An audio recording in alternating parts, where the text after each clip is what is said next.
ಬೆರಳೆಣಿಕೆ ಎಷ್ಟು ಮಂದಿ ಮಾತ್ರನಾ ಸರ್ ಅಥವಾ ಬೆರಳೆಣಿಕೆನೇ? It cannot be club thing. But ನಿಮ್ಮ ಕಾಲದಲ್ಲೂ ನೀವು ಹಾಗೆ ಮಾಡಿದ್ರಿ, ಸೊ ಆಗ್ಲೂ ಬೆರಳೆಣಿಕೆ ಅಷ್ಟೇ ಮಂದಿ ಆ ಥರ ಮಾಡ್ಲಿಕ್ಕೆ ಸಾಧ್ಯ? ಯಾವಾಗಲೂ ಅಷ್ಟೇ. Someone who's willing to sacrifice for a bigger idea. Why? It's very unnatural. ಏನೋ ಅಲ್ಲಿ ಮಿಠಾಯಿ ಇರ್ತದೆ, ಇಲ್ಲಿ ಹುಡುಗಿ ಇರುತ್ತೆ, ಅಲ್ಲಿ IIT ಇರುತ್ತೆ, ಅಲ್ಲಿ ಅಮೆರಿಕ ಇರುತ್ತೆ, ಅಲ್ಲಿ ನಾವು ಹೋಗೋದಿಲ್ಲ. ಇಲ್ಲ, ನಾ ಇದು ಮಾಡ್ತೀನಿ. ಯಾವ ಮೇನಕ್ಕೆ ನಮ್ಮ ಎದುರು ಬಂದು ಡಾನ್ಸ್ ಮಾಡೋದಿಲ್ಲ. ಆ ವಿಶ್ವಾಮಿತ್ರ ಕಡೆಗೆ ಹೋಗ್ಬಿಟ್ಟು ಅಲ್ಲಿಗೆ ಕಡೆ. ಹೌದಾ ಸರ್? ನೀವು ಹೋದಾಗ ಅಂದರೆ ಎಲ್ಲವನ್ನೂ ಬಿಟ್ಟು ನಿಮ್ಮ ಗುರುಗಳನ್ನು ಅರಸಿ ಹೋದಾಗ ಸಂಗೀತ ಕಲಿಬೇಕು ಅಂತ, ಆಗ ನೀವು ಅವರ ಸಂಗೀತದ ಆ ಗುಂಗಲ್ಲಿ ಟೌನ್ ಹಾಲಲ್ಲಿ ಸಂಗೀತ ಕೇಳಿದ್ರಿ, ಇದು ಮಾಡಿದ್ರಿ ಅಂತ ನೀವು ಬರ್ಕೊಂಡಿದ್ದೀರಿ, ಹಿಂದೆ ಮಾತನಾಡಿದ್ದೀರಿ ಅದರ ಬಗೆಗೆ. ಅದ್ರ ಬಗ್ಗೆ ನಿಮಗೆ ಎಂದೂ ರಿಗ್ರೆಟ್ ಬರಲೇ ಇಲ್ವಾ ಸರ್? ಅದಾದ ನಂತರ ಒಂದು ಸಣ್ಣ ರಿಗ್ರೆಟ್ ಇಲ್ಲ? ಯಾಕಂದರೆ ನೀವು ಯುವರ್ ರಿಗ್ರೆಟ್ ಅಂತಲ್ರಿ, ಏನು ಹೇಳೋಣ, ನಿಮಗೆ ನಗಿಚಾಟಿಕೆ ಮಾಡ್ತಾ ಹೊಟ್ಟೆವ್ರಿ ಬರ್ತದೆ. ಈಗ ನಾನು 86, ನಾಳೆ ಒಂದು ಬೆಂಗಳೂರಿನಲ್ಲಿ ಕಚೇರಿ 15ಕ್ಕಿದೆ.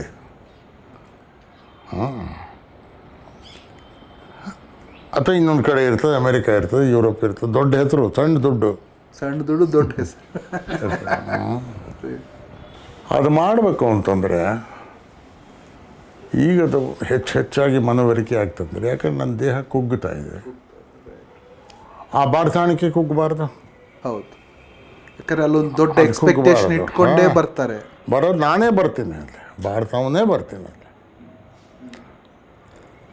ಅದು ಕುಗ್ಗಿದ್ರೆ ನನಗೆ ನಾಚಿಕೆ ಆಗುತ್ತೆ. ನಮ್ಮ ಗುರು ನಾನು ಲೆಟ್ ಡೌನ್ ಮಾಡಿಬಿಟ್ನಲ್ಲಪ್ಪ ಅಂತ ಅನಿಸ್ತದೆ. ಮತ್ತು ಮುಂದೆ ಮಂದಿ ಬರ್ತಾರೆ, ಅದು ಬೇರೆ. ಮ್ಯೂಸಿಕ್ ನನ್ನ ಕೇಳೋದಾದರೆ ಇಟ್ ಇನ್ವಾಲ್ವ್ಸ್ ಲೇಬರ್. ಈ ದೇಹ ದುಡಿಸ್ಕೊಡ್ಬೇಕು, ಈ ಧ್ವನಿ ದುಡಿಸ್ಕೊಡ್ಬೇಕು. ದುಡಿಸೋದು is the important word there. ಅದು ಮಾಡಲಿಕ್ಕಾಗಿ ನಾವು ಬೇರೆದು ಬಿಟ್ಟು, ಯಾಕಂದ್ರೆ ಟೈಮ್ ಇರೋದಿಲ್ಲ. ಹೌದು, ಟೈಮ್ ಇಸ್ ಒನ್, ಒಂದು ಎರಡು ಟೈಮ್ಸ್ ಇಲ್ಲ. ಇದು ಮಾಡಬೇಕಂದ್ರೆ ಅದಿಲ್ಲ, ಅದು ಮಾಡಬೇಕಂದ್ರೆ ಇದಿಲ್ಲ. ಹೌದಾ? ಅದೇ ದೇವರು. ಅದು ಮಾಡ್ತೀವಿ. ಒಂದು ಸ್ಟ್ಯಾಂಡರ್ಡ್ ಇಟ್ಕೊಳ್ಬೇಕು ಅಂತಂದರೆ ಅಷ್ಟು ಮಾಡಬೇಕು. ಈಗಿನ ತನಕ ಬೆಳಿಗ್ಗೆ 5:30, 5ಕ್ಕೆ ಕೂತು, ಮೊದಲು 4:15 ಕೂಡ್ತಿದ್ದೆ, 5ರಿಂದ 8, 5ರಿಂದ 7:30 ಮುಂಜಾನೆ ಕೂಡಲಿಕ್ಕೇ ಬೇಕು, ಯಾರೂ ಕೇಳಲಿಕ್ಕಿಲ್ಲ. Practice is where you hone out. ಒಂದೊಂದು ತಪ್ಪು, ಒಂದೊಂದು ವೀಕ್ನೆಸ್, ಒಂದೊಂದು ಕ್ಷೀಣತೆ, ಅದನ್ನು ಇಸ್ತ್ರಿ ಮಾಡಿಬಿಡ್ತೀರಿ, ಮಾಡುವ ಪ್ರಯತ್ನ ಮಾಡ್ತೀರಿ. ಅಲ್ಲಿ ತೋರಿಕೆ, ಒಂದು ಪ್ರದರ್ಶನ ಮಾಡಬೇಕಂದ್ರೆ ಯಾವ್ದು ಬರ್ತದೆ ಅದನ್ನ ಅಲ್ಲಿ ಮಂದಿ ಎದುರು ಇಡ್ತೀರಿ, ಇಲ್ಲದನ್ನ ತಯಾರು ಮಾಡ್ತಿರ್ತೀರಿ.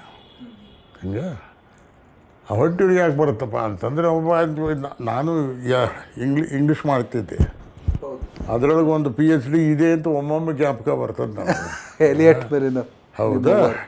ಏನು ಅವೆಲ್ಲ ಏನು ಮಾಡಿದ್ರಿ? ಈಗ ಅವರೆಲ್ಲ ಎಲ್ಲಿಗೆ ಕೇಳ್ತಾರೆ? ಅವ್ರ ಭಾಷೆ ಮೇಲೆ ಅವ್ರ ಸೀರಿಯಸ್ನೆಸ್ ಅಲ್ಲಿ ಹೋಗಿದ್ದಾರೆ. ನಾವು ಮಾಡ್ತಾ ಇಲ್ಲ. ದುಡ್ಡು ಕೊಟ್ಟು ಡಿಗ್ರಿ ತಗೋತೀವಿ, ಹೌದಾ? ಇದು ನಿಮಗೂ ಗೊತ್ತು, ನಮಗೂ ಗೊತ್ತು. ಆದರೆ ದುಡ್ಡು ಕೊಟ್ಟು ನಾಳೆ ಕಂಪ್ಯೂಟರ್ ಇಂಜಿನಿಯರು ತೊಗೊಂಡು, ಆದರೆ ಅವನು ಕನ್ಸ್ಟ್ರಕ್ಟ್ ಮಾಡಿದ್ದು ಬ್ರಿಡ್ಜಿನ ಮೇಲೆ ನಮ್ಮ ಟ್ರೈನ್ ಹೆಂಗೆ ಹೋಗ್ಬೇಕು ಅಂತ ನಾವು ಮತ್ತೆ ನಡ್ಕೊಂಡು ಹೋಗೋದು. ಹೌದಾ? ಈಗ ಅಲ್ಲೇ ಪ್ಲೇನ್ಸ್ ಕೂತ್ಕೊಂಡ್ಬಿಟ್ಟವೆ, ಎಷ್ಟೋ ಪ್ಲೇನ್ಸ್ ಗ್ರೌಂಡೆಡ್. ನಾ ಕೇಳಿದ್ದು ಮೊಟ್ಟ ಮೊದಲು ನಮ್ಮದು ಏರ್ಬಸ್ 300 ಬಂತು. ಅದು ಎಲ್ಲ ಕೋಆಪ್ರೇಟಿವ್ ಬೇಸಿಸ್ ಮೇಲೆ ಮಾಡಿದ್ದು. ಫ್ರಾನ್ಸ್ ಅದಕ್ಕೆ ಅಧ್ಯಕ್ಷರು, ಉಡುಕಿಯವರು ಯುರೋಪಿಯನ್. ಇದು ಇಂಡಿಯಾದಲ್ಲಿ ಕೂಡ ಒಂದು ಬಾಗಿಲು ಮಾಡು ಅಂತ ಹೇಳಿದ್ರಂತೆ, ಒಂದು ಬಾಗಿಲು. ಸರಿ, ಭಾಳ ಕಷ್ಟಪಟ್ಟು ಆ ಬಾಗಿಲನ್ನು ಮ್ಯಾನುಫ್ಯಾಕ್ಚರ್ ಮಾಡಿದರು. HAL ಏರ್ಪೋರ್ಟ್ ಇತ್ತು ನೋಡ್ರಿ ಅವಾಗ, ಅಲ್ಲಿಂದ ಕಡೆಗೆ ಅದು ಹಾರಿತು.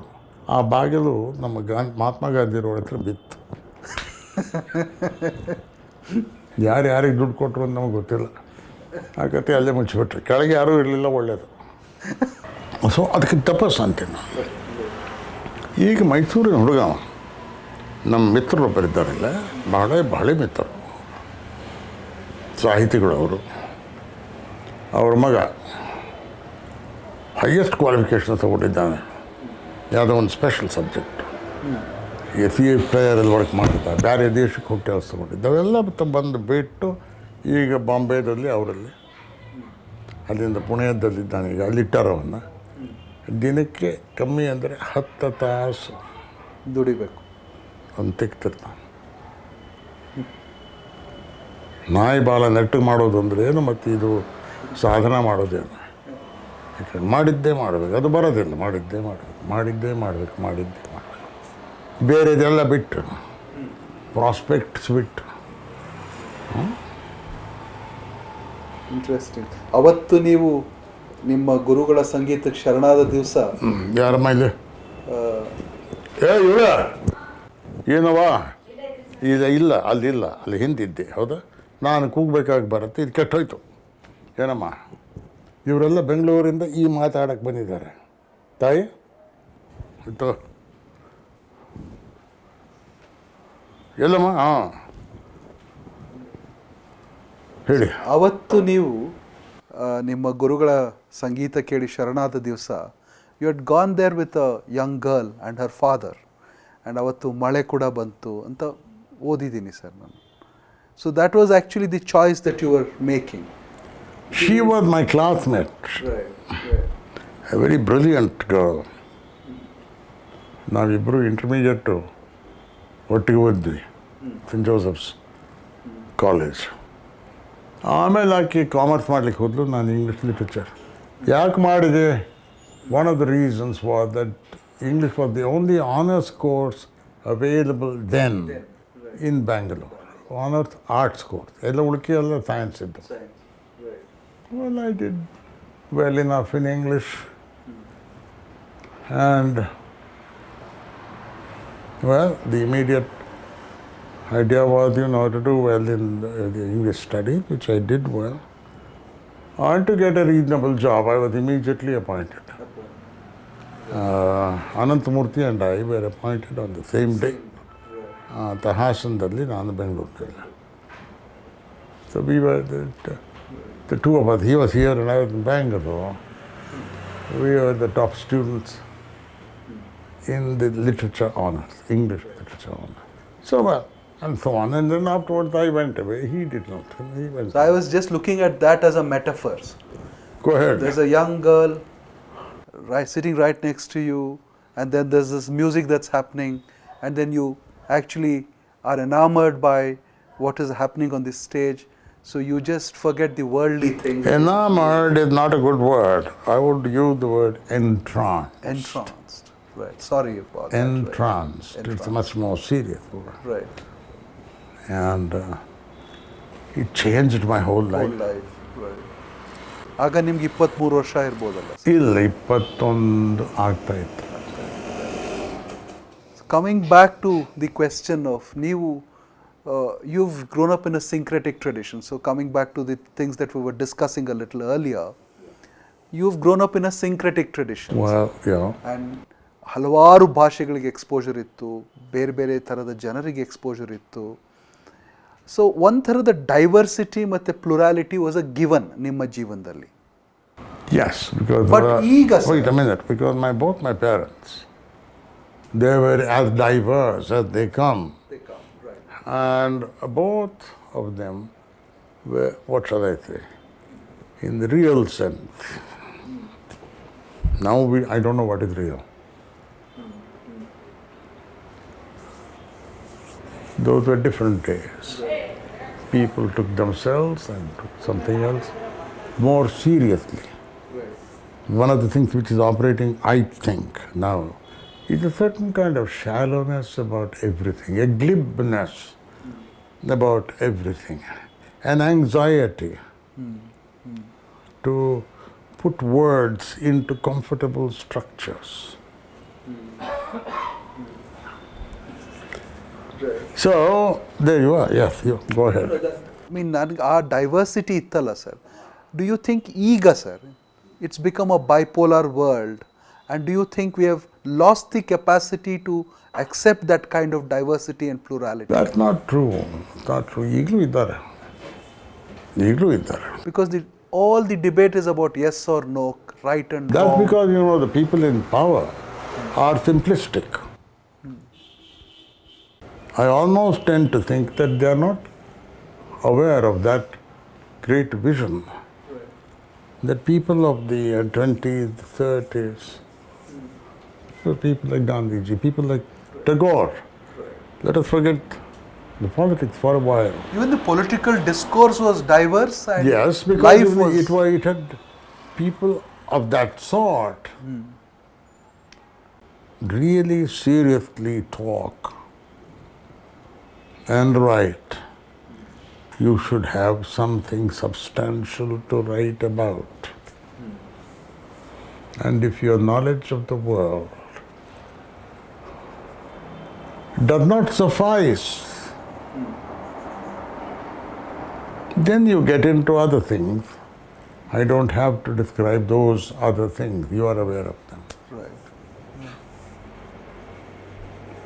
Then you become vehement, insistent, aggressive, and then finally perhaps destructive. Your whole mindset is different. Well, we can, to think about, say, Harold Lasky, and then afterward the successors like Stafford Cripps, Bertrand Russell. People who created that kind of debate, the best kind of debate. That is absent now. And it's an English thing. Right. It's an English thing. We didn't have that. I don't think we had it. One thing is, our society is always, you, neenaliro, niyaro. the best things, sometimes I wonder. We feel very happy post Max Muller. After Max Muller, we feel very happy and proud. And Gita said that Shakuntalam is better than something else. And like that. Good. But wait a minute. All these creations, wonderful creations that we talk about, for whom was it written? Who was the person allowed to That read should have been a that? very enlightened audience. Yes. It was confined to, A small. I don't want to mention things, you know it as well as I do. I believe the first Bhagavad Gita to come into the hands of fellows like us, we don't belong to high caste, was something Annie Besant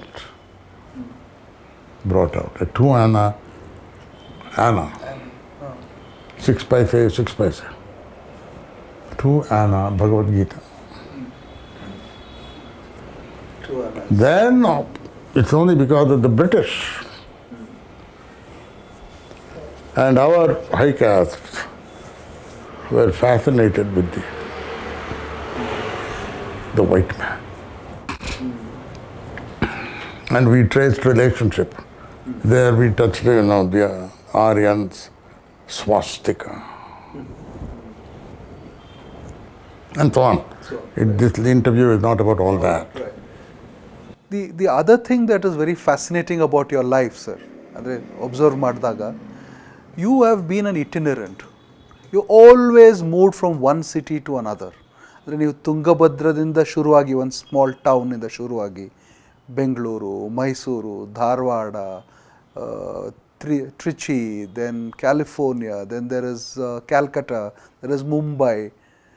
You've moved, ಕಾಲಕ್ಕೆ ಚಕ್ರ ಕಟ್ಕೊಂಡು ಓಡಾಡೋದು ಅಂತ ಹೇಳ್ತಾರಲ್ಲ sir, ಹಾಗೆ. So ನಿಮಗೆ ಮನೆ ಅಂತ ಯಾವ್ದು ಅನ್ಸಿದೆ? ಕೊನೆಗೆ ಬಂದು ಮೈಸೂರಲ್ಲಿ ಇದ್ದೀರಿ. So which one do you consider home? ನಿಮಗೆ ಸಂಗೀತ ಕಲಿತ ಊರ, ಸಂಗೀತಕ್ಕೆ ಪ್ರೇರಣೆ ಸಿಕ್ಕ ಊರ? ಅದನ್ನ ಹೀಗೆ ಹೇಳ್ತೇನೆ, ಹೀಗೆ ಹಾಕೋಣ ಅದನ್ನ. ಈ ಸಂಗೀತಕ್ಕಾಗಿ ಅವರಲ್ಲಿ ಹೋದೆ. ಇಲ್ಲಿ ಕೆಲಸ ಸಿಕ್ಕಿತ್ತು, ಅದು ರಿಸೈನ್ ಮಾಡಿ 5 ತಿಂಗಳು 6 ತಿಂಗಳಿದ್ದೆ, ಆಮೇಲೆ ಹೋದೆ.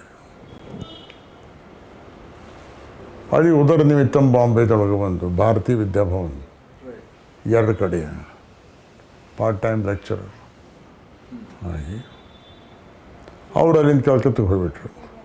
ನೀ ಅಲ್ಲಿ ಬಾ ಅಂದರು. ಅದು ಸುಲಭ. ಮತ್ತು ಅವ್ರು ಯಾಕೆ ನಮ್ಮ ತೊಂದರೆಗಳನ್ನ ಅವ್ರು ಹಚ್ಕೋಬೇಕು? ಅವ್ರು ಹಾಗೆ ಹೇಳ್ಕೊಡ್ತಿದ್ರು, ರೊಕ್ಕ ತೊಗೊಳ್ಳಿಲ್ಲ ನಮ್ಮಲ್ಲಿ. ಇಲ್ಲಿವರೆಗೆ 1 ರೂಪಾಯಿ ತೊಗೊಂಡಿಲ್ಲ. ಅವರೇನು ರವಿಜಿ ಅವರೇನು ಯಾವತ್ತೂ ದುಡ್ಡು ತಗೋದಪ್ಪ. ಇನ್ನೇನಪ್ಪ ಅಂದರೆ ಅವ್ರ ಮನೆಯೊಳಗೆ ಊಟ ಹಾಕಿದ್ದಾರೆ. ಬೇರೆ ಅದು ಆ ಕತೆ ಬೇರೆ, ಇವಾಗ ಅದು ಹೇಳ್ತಾ ಇಲ್ಲ. ಆಮೇಲೆ ಅದಕ್ಕೆ ಕಲ್ಕತ್ತಕ್ಕೆ ಹೋಗಿ ಸೇರಿದೆ. ಅಲ್ಲಿ ಕೆಲವು ದಿವಸ ಭಾಳ ಕಷ್ಟಪಟ್ಟೆ. ಇನ್ನೇನು ಮಾತಾಡ್ಲಿಕ್ಕಿಲ್ದಿದ್ರೆ ನಾವು ನಮ್ಮ ರೋಗದ ಬಗ್ಗೆ ಇಲ್ಲ, ನಾವು ಪಟ್ಟ ಕಷ್ಟದ ಬಗ್ಗೆ ಮಾತಾಡ್ತೀವಿ. ಹೌದಾ? ಕಷ್ಟಗಳಿದ್ದು ಬಂದು ಏನು ಮಾಡಬೇಕು? ಕಡೆಗೇನಾಯಿತು ಅಂದರೆ ಅಲ್ಲಿ ಒಬ್ಬರು, ಇದು ನಾವು ತಿಳಿಬೇಕು, ಕನ್ನಡ ಮಕ್ಕಳು ನಾವು. ಹೌದಾ? ನಮ್ಮ ಜೊತೆಗೆ ಒಬ್ಬಾತ ಬಂಗಾಲಿ, ಅವನು ಸರೋದ್ ಕಲಿತಿದ್ದ ನಮ್ಮ ಗುರುಗಳ ಹತ್ರ. ಅವನು ದೊಡ್ಡವ್ರ ಮಗ, ಭದ್ರಲೋಕ್ ಅಂತಾರೆ ನೋಡ್ರಿ, ಭದ್ರಲೋಕ್. ಹಾಗೆ ಅವ ನಾನು ಸ್ವಲ್ಪ ಫ್ರೆಂಡ್ ಆದ್ವಿ ಭಾಳ.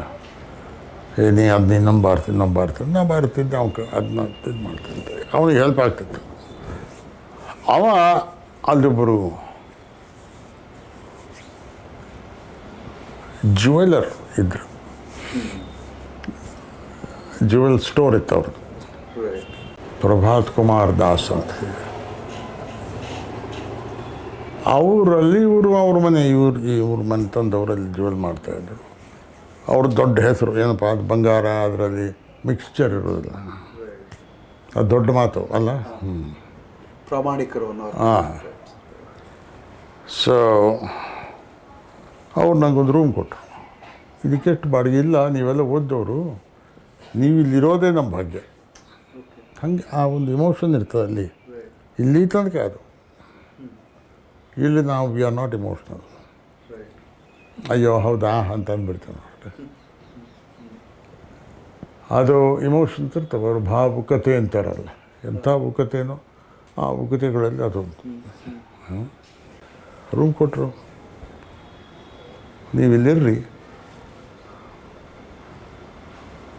ನೀವು ಪ್ರಾಕ್ಟೀಸ್ ಮಾಡಿರಿ. ದಿನ ಬೆಳೀತಿದ್ರು, ದಿನ ಆಗ್ತಾಯಿದ್ರು, ನೀರನ್ನ ಸಾಫ್ ಮಾಡ್ತಿದ್ರು ಅಲ್ಲ. ಒಂದ್ಸಲ ನಾನು ಹೊರಗೆ ಹೋಗಿದ್ದೆ, ಮತ್ತು ನಾನು ಹಿಂದೆ ಬಂದಾಗ 3:38 ಹುಡುಕುತ್ತಾರೆ ಗಂಡ ಹೆಂಡತಿ. ಊಟ ಮಾಡಿದ್ದೆ. ಅವಾಗ ನಾನು ಕೊಪ್ಪಿದವ, ಸಣ್ಣ ವಯಸ್ಸು. ನಿಮ್ಮ ಊಟ ನಮಗೆ ಹಿಡಿಸೋದಿಲ್ಲ, ನೀವು ಉಪಯೋಗಿಸೋ ಎಣ್ಣೆ ಸಾಸಿವೆ ಎಣ್ಣೆ ಮಸ್ಟರ್ಡ್ ವಾಂತಿ ಬರ್ತದೆ. ಅದಕ್ಕೆ ಒಂದು ಸಾಧಾರಣ ಇಂಡಿಯನ್ ವೈಫ್ ಹಾಕಿ ಮಾತಾಡೋದಿಲ್ಲ, ಹಿಂಗೆ ಮುಚ್ಕೊಂಡಿರ್ತಾರೆ. ಹಾಗೆ ಥಟ್ಟನೆ ನೀವು ವಾಂತಿ ಮಾಡ್ತೀರಿ, ನಿಮಗೆ ಬಚ್ಚಲ ಮನೆ ಗೊತ್ತಿಲ್ಲ. ಸ್ನಾನ ಮಾಡ್ತೀರಿ, ಬಚ್ಚಲ ಮನೆ ಎಲ್ಲ ಗೊತ್ತ. ಅಲ್ಲಿ ಹೋಗ್ರಿ, ವಾಂತಿ ಮಾಡಿರಿ, ಬಾಯಿ ತೊಳ್ಕೊಂಡು ಬರ್ರಿ. ಬಂದಿದ್ದಾಗ ಇನ್ನೊಂದು ತಟ್ಟೆ ರೆಡಿ ಇರ್ತದೆ. ನೀವು ಎಷ್ಟು ಸಲ ವಾಂತಿ ಮಾಡ್ತೀರಿ ನಾನು ನೋಡ್ತೀನಿ ಅಂತ. ಯಾಕ್ರಿ, that's one of the most wonderful challenges of love. ನೀವು ಎಷ್ಟು ಸಲ ವಾಂತಿ ಮಾಡ್ತೀರಿ ನಾನು ನೋಡ್ತೀನಿ. ನೀವು ಬಂದ್ಗಳಿಗೆ ಇನ್ನೊಂದು ತಟ್ಟೆ ರೆಡಿ ಇರ್ತದೆ. ನಾವು ಬಗ್ಲೇಬೇಕಾಯ್ತು, ಯಾರು ಬಗ್ತಾರೆ ಅದಕ್ಕೆ. ಆವತ್ತಿಂದ ಅಲ್ಲಿ ಊಟ ಮಾಡಿ ಶುರು ಮಾಡಿದೆ. ಆಮೇಲೆ ಅದು ಅಭ್ಯಾಸನೂ ಆಯಿತು. 6 ವರ್ಷ ನಮ್ಮನ್ನು ಸಲಹಿದರು. ಅಲ್ಲಿ ಕೆಲವು ನಮ್ಮ ಮೈಸೂರಿನವರು ಒಂದು ಮೆಸ್ ನಡೆಸ್ತಿದ್ರು, ಎಲ್ಲ ಬ್ರಾಹ್ಮಣರು, ವೆಜಿಟೇರಿಯನ್ ಅಂದೋಣ, ಯಾಕೆ ಕಾಸ್ಟ್ ಬಗ್ಗೆ ಮಾತಾಡುತ್ತಾಳೆ. ಒಂದು ಮೆಸ್ಸು ವೆಜಿಟೇರಿಯನ್ ಮೆಸ್, ನಿಂಬೆಹಣ್ಣು ಸಾರು ಅವಳದು ಭಾಳ ಸ್ಪೆಷಲ್. ಇದು ಏನು ರೀ ಇಲ್ಲಿ ಬಂದು ಕೂತ್ಕೊಂಡ್ಬಿಟ್ರಿ ಬಂಗಾಳಿಗಳ ಹತ್ರ ಅಂತ. ಎಲ್ಲೂ ಸಿಕ್ಕೇ ಅವರಿಗೆ ಆವಾಗ. ನಮ್ಮಂದೇನು ಹುಡ್ಕೊಂಬರಲಿಲ್ಲ ಅವರು. ಏನು ಇಲ್ಲೇ ಬಂದ್ಬಿಟ್ರಿ, ಅಲ್ಲಿ ಮೈಸೂರಲ್ಲಿ ಬೆಂಗಳೂರಲ್ಲಿ ಲೆಕ್ಚರ್ ಆಗಿದ್ರಿ, ಸೆಂಟ್ರಲ್ ಕಾಲೇಜು. ಅವರೆಲ್ಲ ಈಸ್ಟರ್ನು ಸೌತ್ ಈಸ್ಟರ್ನ್ ರೈಲ್ವೆ ಎಂಜಿನಿಯರ್ ಕೆಲಸ ಮಾಡ್ತಾ ಇದ್ದಂಥವ್ರು. Engineer sir.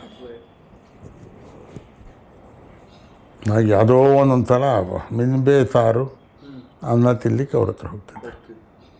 ಇಲ್ಲರಿ ಇವ್ರು ನಮ್ಮನ್ನು ಸಲಹಿದರು. ಈಗಿಂತನ ಯಾರು ನಮ್ಮವ್ರು ಯಾರಪ್ಪ ಅಂದ್ರೆ ಅವರು. ಕನ್ನಡಿಗರಿಗೆ ಆ ಔದಾರ್ಯ ಇರಲಿಲ್ಲ ಅಥವಾ ಇಲ್ಲ? ನಾನು ಕನ್ನಡಿಗರಿಗೆ ಅಂತ ನಾನು ಹೇಳೋದಿಲ್ಲ ರೀ, ಆದರೆ ನಾವು ಸಾಧಾರಣ ಅದು ಮಾಡೋದಿಲ್ಲ. ಇವನು ಯಾರೋ ನಾವ್ಯಾರೋ, ಅವನ ಭಾಷೆ ಏನೋ ನಮ್ಮ ಭಾಷೆ, ಇವನ್ನ ಮನೇಲಿ ಇಟ್ಕೊಳಕ್ಕಾಗ್ತೀಯೇ ಅಂತ ಅನ್ನೋ ಥರದ ಮಾತು. ನಮಗೆ ನಾವು ಅಣಕಿಸ್ಕೊಂಡು ಇನ್ನೊಬ್ಬರಿಗೂ ಅಣಕಿಸ್ತಾ ಒಂದು ಫುಟ್ ಡೌನು ಮಾತಾಡ್ತೀವಿ. ಸರಿ ಅವರಲ್ಲಿ ಆ ಥರದ ಭಾವನಾತ್ಮಕ ನಂಟು ಕಲೆಯ ಜೊತೆಗಿರುವಂಥದ್ದ ಸರ್, ಅಥವಾ ಹೌದು ವ್ಯಕ್ತಿಗಳ ಜೊತೆ ಇರುವಂಥದ್ದು? ಕಲೆ ಕಲೆ ಮುಂದೆ ಅದು ವ್ಯಕ್ತಿಯಾಗಿ ಡೆವಲಪ್ ಆಗ್ಬೋದು. ಅವ್ರು ನಮ್ಮ ಮಂದಿ ಬೆಟ್ರು. ಈಗ ನಾ ಕಲ್ಕತ್ತಕ್ಕೆ ಹೋದಾಗ ಈಗ ಮನೆಯೊಳಗೆ ಪಾಪ್ಯುಲೇಷನ್ ಜಾಸ್ತಿ ಆಗಿಬಿಟ್ಟಿದೆ. ಅವರು ದೊಡ್ಡವರು ಹೋಗಿಬಿಟ್ರು. ಅವ್ರ ಮಗ ಈಗ ನಡೆಸ್ತಾನೆ. ಅವನ ಹೆಂಡತಿ, ಅವ್ರ ಮಕ್ಕಳು, ಅವ್ರದ್ದೇ 2 ಮಕ್ಕಳಿದ್ರು ಹುಡುಗಿಯರು. ಅದರಾಗ ಒಬ್ಬಳು ಸತ್ತು, ಇನ್ನೊಬ್ಬಳು ಮಾಡ್ತಿದ್ದಾಳೆ. ಹೀಗೆ ಮನೆಯೊಳಗೆ ಇರ್ಲಿಕ್ಕೆ ಆಗೋದಿಲ್ಲ ಇವಾಗ ನನಗೆ. ಕೇಳಿ, ನೀವು ಕನ್ನಡ ಸಾರಸ್ವತ ಲೋಕದ ಜೊತೆಗೂ ಒಂದು ಪರಿಚಯ ಇತ್ತು ಸರ್ ನಿಮ್ಗೆ? ಅಂದರೆ ಒಂಥರ ಅದನ್ನ ಮಾಡಿದವರು ಅನಂತಮೂರ್ತಿ ಮತ್ತು ಅವರ ಸಮಕಾಲೀನರು, ನೀವು ಎಲ್ಲರೂ ಅದನ್ನ ಮತ್ತೆ ತಿರುಗಿ ಮೈಸೂರಿಗೆ ಬಂದೆ ನಾನು. ಮೈಸೂರಿಗೆ ಬಂದಾಗ 1 ವರ್ಷಕ್ಕಾಗಿ ಬಂದಿದ್ದು ನಾನು ಇಲ್ಲಿ.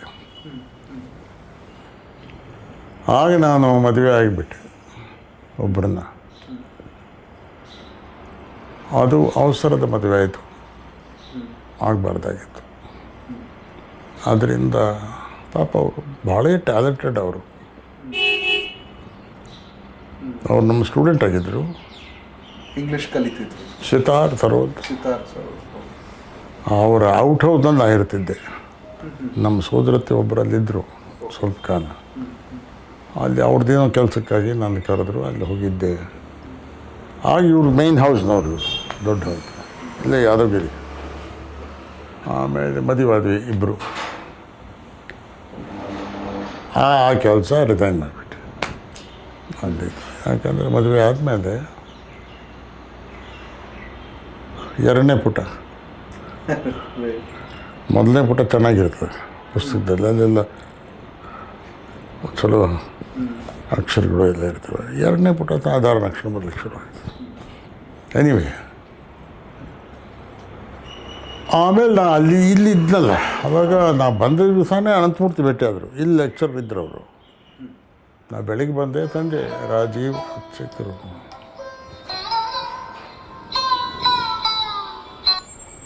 ತಾರಾನಾಥ್, ಹಲೋ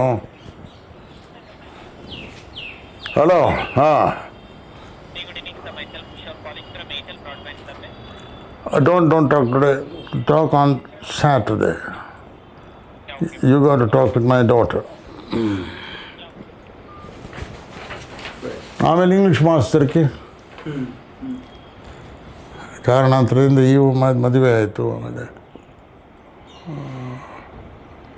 ಸಂಗೀತವನ್ನೇ ಅದು ಗುದ್ದಾಡಿ ಮಾಡುವ ಅದು ಆಸ್ಪದ ಕಮ್ಮಿ ಆಯಿತು. ಒಬ್ಬರು ನೋಡ್ಕೊಳ್ಬೇಕು. ಆಮೇಲೆ ಒಂದು ಮಗು ಆಯಿತು. ಇಂಗ್ಲೀಷ್ ಮಾಸ್ತರ್ಕಿಗೆ ಹೋಗಿಬಿಟ್ಟು ನಾನು. ಯಾಕೆಂದರೆ ಅದರೊಳಗೆ ನನಗೆ ಏನಪ್ಪ ಕ್ಷಮತಾ ಇತ್ತು. ಆನರ್ಸ್ ಮಾಡಿದ್ದೆ. ಆಮೇಲೆ MA ಮಾಡಲಿಕ್ಕೆ ಬಂದೆ ಇಲ್ಲಿ 1 ವರ್ಷದಲ್ಲಿ. ಅಲ್ಲಿ ಮಾಡಿದೆ, ಫಸ್ಟ್ ಕ್ಲಾಸ್ ಬಂತು, ಇದು ಗೋಲ್ಡ್ ಮೆಡಲ್ ಬಂತು. ಅದು ಮಾರಿಬಿಟ್ಟೆ. ಅದು ಅಂತ ಕ್ಷಮತಾ ಇತ್ತು ನೋಡ್ರಿ ಕೆಲಸ. ಆಮೇಲೆ ರಾಯಚೂರು, ಧಾರವಾಡ, ಇದು ಅದು ಅಂತ. ಯಾಕೆ ನೀವು ಐಟಿದ್ರೆಂಟ್ ಅಂತೀರಲ್ಲ, ಸಂಗೀತಕ್ಕೆ ಎಷ್ಟು ಟೈಮ್ ನನಗೆ ಬೇಕಾ ಪ್ರಾಕ್ಟೀಸ್ ಮಾಡಲಿಕ್ಕೆ, ಅದೆಂದೂ ಕಳ್ಕೊಳ್ಳಿಲ್ಲ ನಾನು. All through, not 1 day. ಆ ಕಾಲು ಒಮ್ಮೆ ಆಕ್ಸಿಡೆಂಟ್ ಆಯಿತು. ಅದು ಆಗಬೇಕಾಗ ಸ್ವಲ್ಪ ಹಾಸಿಗೆ ಒಳಗೆ ಬಿದ್ದಿದ್ದೆ, ಹೇಳಲಿಕ್ಕೆ ಆಗ್ತಿರ್ಲಿಲ್ಲ. ಇಲ್ಲಾಂದರೆ ಪ್ರತಿಯೊಂದು ದಿವಸ ಅದಕ್ಕಾಗಿ ಎಲ್ಲರೂ ಒಂದು ಸ್ವಲ್ಪ ಹೆಚ್ಚು 1 ಗಂಟೆ ಹೆಚ್ಚು ಸಿಕ್ತಿತ್ತಪ್ಪ ಅಂದರೆ ಈ ಕೆಲಸ ಬಿಟ್ಟು ಅಲ್ಲಿ ಹೋಗ್ತಿದ್ದೆ. ಓಕೆ, ಹಾಗಾಗಿ ಇದು ಊರಿಂದ ಊರಿಗೆ ಹೋದದ್ದು. ಹೌದು. ಆಮೇಲೆ ಆಮೇಲೆ ಮಗು ನಂದು ಡಿವೋರ್ಸ್ ಆಯಿತು. ಅದು ಆಗೋದೇ ಇತ್ತು. ಅದು ಒಬ್ರಿಗೊಬ್ಬರು ಒಗ್ಗಿ ಬರಲಿಲ್ಲ. ಎಣ್ಣೆನೂ ಒಳ್ಳೆಯದು, ಸೀಗೆಕಾಯಿಯೂ ಒಳ್ಳೆಯದು, ಒಟ್ಟಿಗಿರಬಾರ್ದು. ಯಾಕೆ ಸೊ ಸಾಹಿತ್ಯದ ಜೊತೆಗಿನ ನಂಟಸ್ತಿಕೆ, ಕನ್ನಡ ಸಾಹಿತ್ಯದ ಜೊತೆ ನಂಟಸ್ತಿಕೆ ನಿಮಗೆ ಬೆಳೆದದ್ದು ಆಗ MA ಮಾಡ್ತಾ ಇದ್ದ ಕಾಲದಲ್ಲಿ? ಅನಂತಮೂರ್ತಿ ದರ್ಶನದ. ಆಮೇಲೆ ಅಡಿಗರು ಭೇಟಿ ಆದರು. ಇಲ್ಲೇ ಇರ್ತಿದ್ದರು ಅವರು. ಒಂದು ಕಾಫಿ ಹೌಸ್ ಇತ್ತು ಇಲ್ಲಿ, ದರ್ಬಾರ್ ಹೋಟ್ಲ್ ಅಂತ. ಅದ್ರ ಎದುರು ಕಾಫಿ ಹೌಸ್. ಈ ಸಯ್ಯಾಜಿರಾವ್ ರೋಡ್ನಿಂದ ಮಹಾತ್ಮ ಗಾಂಧಿ ಸ್ಟ್ಯಾಚ್ಯೂ ಅದು ನೋಡ್ರಿ, ಹೋಗೋ ಒಂದು ರೋಡು, ಬ್ಯಾಂಕ್ ಸ್ಟ್ರೀಟು ಏನೋ ಅಂತಾರೆ ಅದಕ್ಕೆ. ಅಲ್ಲಿ ಕೆಳಗೆ ಹೋದರೆ ಅಲ್ಲಿ ಬಳಗಡೆ ಕಾಫಿ ಹೌಸ್ ಇತ್ತು. ಇನ್ನು ಸ್ವಲ್ಪ ಮುಂದಕ್ಕೆ ಹೋದರೆ ಸರ್ಕಲ್. ಅಲ್ಲಿ ಅಡಿಗರು ಬರ್ತಿದ್ದರು. ಅನಂತಮೂರ್ತಿ, ನಾನು, ತೇಜಸ್ವಿ, ಸಾಹಿತಿಗಳ ಬಳಗ ಅಂತ ಹೇಳೋಣ. ಹೌದು, ಅಷ್ಟೇ. ಅವತ್ತಿನ ಸಾಹಿತಿಗಳಿದ್ರಲ್ಲ ಸರ್, ಅಂದರೆ ಅವರೆಲ್ಲರೂ ಕೂಡ ಇಂಗ್ಲೀಷ್ ಓದ್ಕೋತಾ ಇದ್ರು, ಜಗತ್ತಿಗೆ ತೆರೆಕೊಂಡಿದ್ರು. ಇವತ್ತು ಸಾರಸ್ವತ ಲೋಕ ಅಂದರೆ ಸಾಹಿತ್ಯವನ್ನು ಕನ್ನಡದಲ್ಲಿ ಪ್ರಾಕ್ಟೀಸ್ ಮಾಡೋವಂಥವ್ರು, ಬರೆಯೋವಂಥವ್ರು, ಎಲ್ಲೋ ಒಂದು ಕಡೆ ಆ ಥರದ ಒಂದು ಲೋಕದೃಷ್ಟಿ ಇತ್ತಲ್ಲ ಸರ್, ವಿಶಾಲವಾದದ್ದು, ಅದನ್ನು ಬಿಟ್ಕೊಟ್ಬಿಟ್ಟಿದ್ದಾರೆ ಅಂತ ಅನಿಸುತ್ತಾ? ನೀವು ಫಾಲೋ ಮಾಡ್ತಿದ್ದೀರಾ ಸರ್? ಇಲ್ಲ, ಮಾಡ್ತಾ ಇಲ್ಲ. ಓದ್ತೀನಿ, ನನಗೆ ಬೇಕಿದ್ದು ಓದ್ತೀನಿ. ಇವತ್ತು ನೋಡಿ ಅಡಿಗಿರೋದು ಕಡೇ ಪದ್ಯ ದ್ವಂದ್ವಗಳು ಅಂತ ಅದು ಒಂದು ಬರೆದ್ರು ಸತ್ತೋಗ್ಬಿಟ್ರು ಅವರು. ಇವಳೆ ಬೆಳಗ್ಗೆ ಓದ್ತಿದ್ನಲ್ಲಮ್ಮ ಪುಸ್ತಕ, ಕನ್ನಡದವ್ರು ಕೊಡು. ಆಕೆಗೆ ಓದ್ಲಿಕ್ಕೆ ಬರೋದಿಲ್ಲ. ಅದಕ್ಕೆ ನಾನು ಪುರ ವರ್ಣನ ಮಾಡಬೇಕು. ಅದು ಹೀಗಿರ್ತದೆ, ಅಂಥ ಪಿಕ್ಚರ್ ಇರ್ತದೆ, ಇದು ಅಂತ. ಜೀವದ ವಿಕಾಸ ಪರಿಧಿಯ ಸುತ್ತ ಮೃತ್ಯುವಿನ ದಿಗ್ಬಂಧ, ಟಿಪಿಕಲ್ ಅಡಿಗ. ಗಮಿಪ ಹೂವಿನ ಸುತ್ತ ಕೊಳೆತು ನಾರುವ ಬಿದ್ದ ಹೂಗಳ ದುರ್ಗಂಧ. ಇಲ್ಲಿ ಪ್ರತಿಯೊಂದು ಕೂಡ ಪ್ರತ್ಯೇಕವಾಗಿಯೇ ಅಪೂರ್ಣ. ಒಂದರ ವಿರುದ್ಧ ಇನ್ನೊಂದು. ಅನಂತಮುಖಿ ಅಂತರಂಗದ ಅನಿರ್ಬದ್ಧ ಸಂಚಾರದ ವಿರುದ್ಧ ಗಟ್ಟಿ ನಿಂತಿದೆ ನೆಲಕ್ಕಂಟಿ ಈ ಜಡ ಶರೀರ. ಆಹಾರವನ್ನೇ ತ್ಯಜಿಸಿ ವಾಯುಭಕ್ಷಕನಾದ ಒಗ್ಗಾದ ಯೋಗಿಯ ನಾಲಿಗೆಯೂ ಕೂಡ ಜೊಲ್ಲು ಸುರಿಸುತ್ತದೆ ಜಾಮೂನ ವಾಸನೆಗೆ ಎಂದಾದರೂ ಒಂದು ಸಲ. ಎಲ್ಲವನ್ನೂ ಬಿಟ್ಟ ಸನ್ಯಾಸಿಗೂ ಒಂದೊಂದು ಸಲ ಸಿಟ್ಟೇರಿ ನೆತ್ತಿಗೆ ಶಾಪ ಹಾಕುತ್ತಾನೆ ಆತ ತಾಯಿ. ಕನಸಿನಲ್ಲಾದರೂ ರಂಭೆಯೋ ಊರ್ವಶಿಯೋ ಬಂದು ಕುಣಿಯುತ್ತಾಳೆ ಕಣ್ಣು ಮುಂದೆ. ಎಟ್ಸೆಟ್ರಾ. ಇವರ ಕಡೇ ಪದ್ಯ ಅಡಿಗರ. ಇದು ಸಮಾಹಿತೊಳಗೆ ಓದಿ ಕೊಡ್ತೀರಿ ಅದು. ನಾನು ಆಮೇಲೆ ತಗೋತೀನಿ. ಹಾಂ. ಆಮೇಲೆ ನೋಡಿ.